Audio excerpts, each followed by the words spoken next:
Hey there, everyone. That sexy nerd is back again. And we're watching more Casual Geographic. This guy's just pumping out the videos, and I'm all here for it.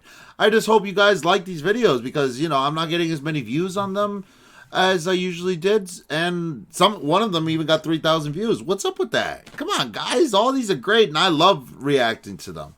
So, again, this is one called How to Not Get Unsubscribed. Okay, let me see something. Yeah. How to Not Get Unsubscribed from Life by Animals.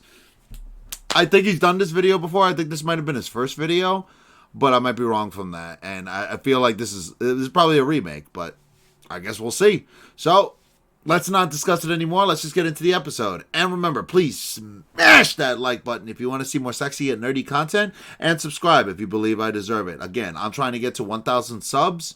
Please, I hope you guys can help me achieve that goal. With that being said, let's just get into the video. Remember that video? Music. So if you're a long-time subscriber, there's a couple of videos I might have brought you here. One of them might be the very first video I ever made. It's still up today, but considering it was a TikTok compilation I slapped together and it was back when I used Apple headphones as a mic, the quality is trash. In fact, rewatching that video nearly made me cringe myself into a hernia. And in all honesty, if the views didn't go crazy, I definitely would have vaulted it like nature did the dinosaurs. I'm actually kind of going through that myself. I'm thinking of getting a new camera because all I'm doing this is on a webcam. So, man, I don't know. I mean, it's still early. It's still got a lot to learn. Hopefully, maybe you guys can lead me in the right direction. Or the Bundy Hornets, whatever happened to them? Well, with the recent upgrade in the production quality of my channel, I figured why not remake the video that probably got you here in the first place. So here's how to survive a moose attack. You don't actually have a choice in the matter. You see, the key word here is attack. The road to getting a moose aggravated often comes with a toll price of your life. And honestly, you're probably safer in front of a bear than a 10-foot tank with antlers. Yeah. With predators, you can convince them that you're not worth the effort. But there is no negotiating with something that thinks you're actively trying to turn it into calories. So the best way to survive a moose attack is to not even let it get to that point. So here are some signs that a moose is considering turning you from one of a kind to another in a pine. If a moose stops eating or drinking and suddenly stares at you, you got the moose's attention and it's in your life's interest to give it back. If a moose shows you the whites of his eyes, soon you'll be seeing the sight of God's skies. And if the ears are pinned back, his mind's on attack. And this goes for pretty much all animals. Once the ears go flat, then the next few seconds are going to be very crucial to continuing your way of life. And I don't entirely know why, but if a moose urinates while looking at you, it's a sign of ill intent. I'm guessing it's like a territorial thing, but wherever you came from is where you need to be heading.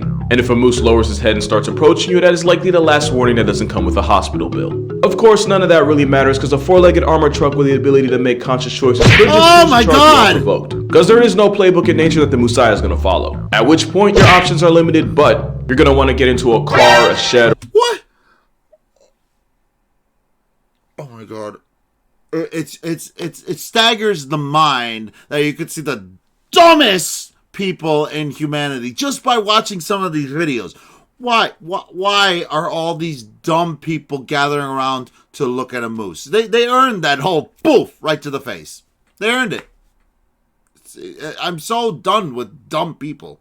Or a building, or at the very least put something between you and the moose, like a tree or even a mailbox or something. And if violence is inevitable, you're going to want to curl into a ball, protect your vital organs, and forgive those who may have wronged you in the past so the hate in your heart doesn't weigh you down as you go to the clouds. But most importantly, don't get up right after the moose stops trampling you, because that could motivate the moose to star in the sequel of your assault. Basically, the whole make yourself look bigger thing, yeah, do the exact opposite with a moose. Don't stand your ground, because at the moment, it's not yours. You're dealing with the Lord of the North, and nothing short of a magazine with no words, or a freed Willy, is stopping him. Unless you happen to be a lord too, in which case the moose might just respect you enough to not turn you into a wuss. You see, the title of lord used to be reserved for the elites of society, like the princes, the lieges, the feudal, but so put first couple sort of earn. You can expect more than 10% off when a moose rutting is, I'm involved, especially when it's a mother with a calf or a male in rut. And for those of you that already know what rutting is, I'm 90% sure I know how you know, and I'm 90% disappointed in you. However, the moose usually isn't trying to hurt you, so the less of a threat you are, the less danger you're in. Can't really say that for these guys though. Here's how to survive a chimp attack. Yeah, funny thing about that, either you don't or you wish you didn't. Look, if you already follow me, then you already know what chimps are and what they're capable of. People think they're cute because they look like humans when they should be scared because they act like them too. I actually have a list on how to survive a chimp attack, but if you're in a position where you can get touched up by one, then you've already ignored steps 1 through 5. Step 6 is to lease a coffin. But let's say you effed around and now you're trying not to find out. Don't smile or show teeth since this can be interpreted as a sign of aggression. It's their version of flashing your piece. Eye contact with a chimp is a good way to make contact with your ancestors since this can be directly seen as a challenge. However, if a chimp is already coming at you with violence, then it might be time to pick a color for your casket. There is one weakness chimps have that might just save you. Because chimpanzees are built like Michelangelo statues, their relatively low body fat and top heavy body composition means chimps can't really swim. So if you happen to be near a body of water, diving into the deep end where a chimp can't follow you might be the only thing that saves you. Now here's a video of a chimp doing exactly what I just said they couldn't. So I guess the real advice here is be an organ donor, because at least whatever they find left of you can go on to benefit someone else, because it's not like you're gonna need it. Now let's talk about bears. Oh my god. Lightsabers are finally a reality, and you can own one. This new military flashlight is basically a lightsaber. You've probably heard the popular rhyme for bear safety, and that's, if it's black, fight back, if it's brown, get on the ground, and if it's white like a cloud, you're gonna die. But there are some misconceptions with this, and some of those misconceptions could get you put on a shirt, so we're gonna talk about it bear by bear. With black bears, you're gonna wanna fight back. But that doesn't mean just start throwing hands at the bear, because a bear of any kind is folding any man like Sunday laundry. But what you wanna do is make yourself look like a threat. Stand up tall, talk loud and firmly, and if you have a bag or a jacket or something, raise it over your head to make yourself look bigger. Black bears seem to constantly forget who they are and instead choose to identify as overweight raccoons, so they can be intimidating. Now with brown bears, you're gonna wanna get on the ground, but not for the reason some people might tell you. Some people say to play dead, since bears don't like to eat prey that's already past tense. Bears will eat literally anything, including other baby bears, so they're not about to miss out on free protein just because the expiration date might be off. But also, bears aren't stupid. You see, playing possum works for possums because they're not playing. They actually pass out and go into a panic coma where no amount of pushing or prodding wakes them up. Also, they'll drool and release a foul smell to really sell the bit. So unless you plan on committing to the role that hard, it's not gonna help you. Why you actually get on the ground is to look as unintimidating and non-threatening as possible. So basically, none of the things you do with a black bear. You're gonna wanna lay down, clasp your hands around your neck, and then spread your legs to make it harder to flip you over. But the most important thing, and I cannot stress this enough, do not run.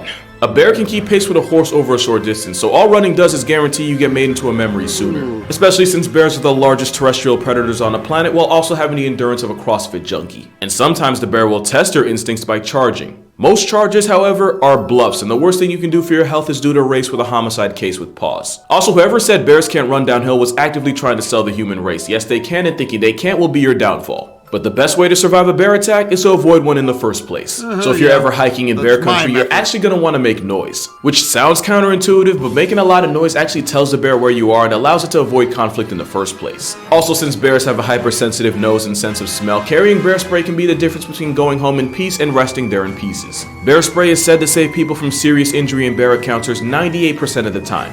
God bless you if you're in that 2%. There is a catch though. Everything I just said applies to territorial encounters with bears. If a bear comes at you on predatory timing, then my only advice is to make peace with the higher being of your choosing. Predatory bear attacks on humans are rare, but when they do happen, someone gets put on the news. And that's why if the bear in your presence is a polar bear, then it's up.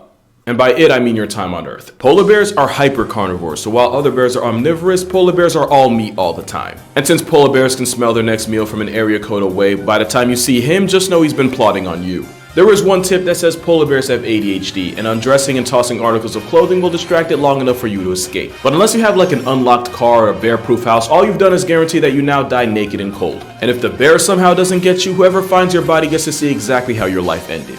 Now, half the reason I work out is so that if I ever suffer an untimely death, then I can leave behind a respectable corpse. But considering this is probably happening in the ice-chilled Arctic, they'd probably just assume I was compensating for something. If you know, you know. The guys sure do. But yeah, if it's black, fight back. If it's brown, you better hug the ground. And if it's white like nose powder, then it's finna be your final hour. And speaking of final hour, here's how to survive a hippo attack. No! You're not going to. And if you're disappointed by that, then that's a failure of your own expectations. I was and about to considering say. we're like halfway through the video, if you click genuinely looking for hippo advice, then I'm assuming you're watching this from God's data plan. Hippos are the heaviest things on 4 legs without a trunk or a horn. They divide crocodiles without a calculator and subtract an estimated 500 people from the population a year, and if we're being honest, it's probably higher. Show me someone who survived a hippo attack and I'll show you someone you should get lottery numbers from. So my only advice to surviving this someone who survived a hippo attack, and I'll show you someone you should get lottery numbers from.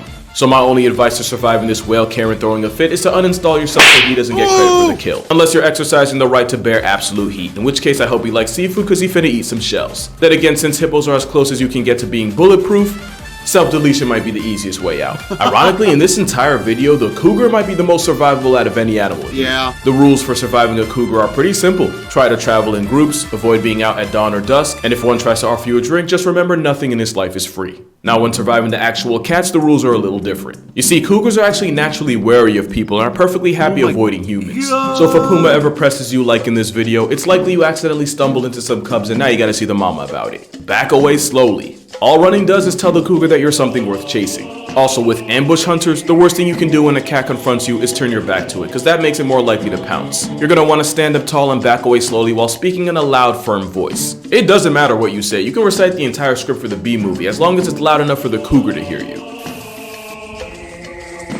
No, you dude. Trying to attack me, you guys look away from you. Dude, what do you want me to do? Come on. This sucks. You can also throw things not at, but near the cougar. However, if you crouch down to pick something up or take your eyes off the cougar, then you've broken 2 rules in 1 move. Just keep moonwalking and understand that if the cougar wanted you off the census, you'd already be trending on Twitter. This advice pretty much applies for big cats too. However, if you find yourself staring down a lion, first of all, it probably took a lot of bad life decisions to end up there, and it's likely your fault. But pay attention to its tail. If it's swaying from side to side, that means the lion feels threatened, which is good because that means it can still be negotiated with. But if the tail's rigid and not moving at all, then it's likely a predatory encounter, in which case the only thing up for negotiation will be the cost of your casket. In tiger country, it's often advised to wear a backwards mask to convince the ambushing big cat that it's already lost the element of surprise. But with tiger attacks on the rise, it's likely the striped demons are calling the bluff. Bluffing's probably your only option against a kangaroo. Like with the moose and the brown bear, your goal is to convince the steroid rabbit that you're as little of a threat as possible. And you do that by avoiding eye contact and not facing the macropod directly. And if a kangaroo starts putting the paws on you, you're going to want to curl into a ball, take the hits, and pray. Because if the kangaroo hauls off and kicks you, you're probably not getting back up. But if you want a kangaroo cheat code, lower your head, keep your hands close to your body, and cough. A deep cough is similar to the sound weaker males make to submit to a bigger, stronger alpha-roo. It's basically giving the kangaroo the right of way. As you can see, this woman failed to cough and now she's coughing up a kidney. So I guess with kangaroos you have 2 choices. You can either have a coughing fit or be fit in a coffin. But you don't have options when you're dealing with the most dangerous animal humanity's ever seen. And that's because it's humanity itself. So if you ever happen to wake up and find that you're a wild animal, here's how to survive a human attack. First is to understand that you are likely screwed, and any outcome that doesn't end in one less of you likely will end in something worse, and the sooner you can accept that, the sooner you can be at peace. Now humans may look like the light work of the great ape group, being significantly weaker than orangutans, gorillas, and chimps. But they make up for it. The same way that bullied kid makes up for years of torment with a suspiciously shaped duffel bag and the intent of lighting up the school like a Christmas tree. You can try to run, but the Homo sapien race used to literally chase their prey into heat stroke, since they're able to sweat and cool down while actively running you into the ground. Of course, that's when they hunted with spears. Now they use their father's boomstick to blow you off the census, while still being too far for you to add any input to the matter. Make no mistake, without claws, venom, or a strong bite force, an unarmed human might seem like an easy W. Until you realize that humans work as a massive monkey mafia, where if you hurt or murk one of their own, they exterminate your entire family. And honestly, that's the nicest thing they'll do. Because the other option involves being captured and taken as a spectacle in their society, where they will imprison you, break you down, and punish you for being yourself, just like high school. But the worst part of it all, when the deuces hit the fan and someone gets put on a shirt, they'll blame you for being what you've always been. They'll slaughter hundreds of millions of your kind and then gaslight you to convince themselves that you're the problem. All while actively destroying the natural order that existed billions of years before that. Because humans aren't God, but they sure love to play it. So the only way to survive a human attack is to readjust your goals and just enjoy the show before a hairless oppression monkey with a superiority complex comes by and cancels it. But that's gonna do it for this video. It got freaking real at the end, huh? Yeah, humans are the most destructive force on the planet, and there are people who make certain decisions regardless of the life and the security of others, and end up destroying their other people's lives for their own amusement. And they do the same thing with animals, just on a worse scale. Look at freaking Tiger King. So it's goddamn sad. So I don't know. There's not much more I could say on that. Because, man, that got emotional at the end. But, hey, this has been That Sexy Nerd Reacts. Please smash that like button if you want to see more sexy yet nerdy content.